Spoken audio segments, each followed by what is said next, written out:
एक वक्त ऐसा आया कि चिराग पासवान के लिए चचा सियासी जहर बन चुके थे, यानी पशुपति कुमार पारस। पूरी पार्टी टूट गई, पार्टी का कार्यालय कब्जा कर लिया।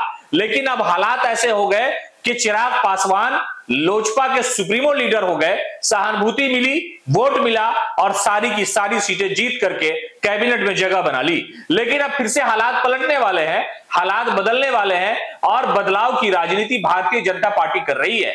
पारस को अपने खेमे में लेने की पूरी कोशिश जारी है। 2025 का चुनाव सर पर है और ऐसे हालात में भारतीय जनता पार्टी ये चाहेगी कि छोटी छोटी पार्टियां, जहां दलित, ओबीसी, ईबीसी का वोट है, उन नेताओं को अपने पाले में लाया जाए।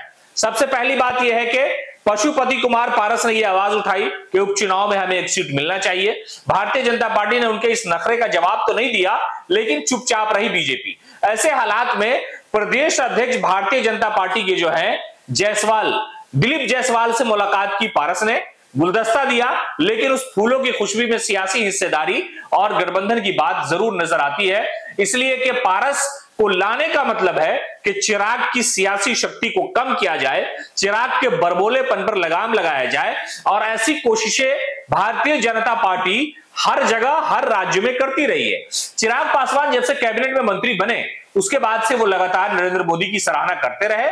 लेकिन कुछ दिनों के बाद हालात ऐसे बनने लगे कि चिराग के मुंह से एक तरह से सियासी मौके के अनुसार भारतीय जनता पार्टी पर विपक्ष की तरह हमला करने का तरीका अपनाते हुए उन्होंने अपनी बात मनवानी शुरू कर दी।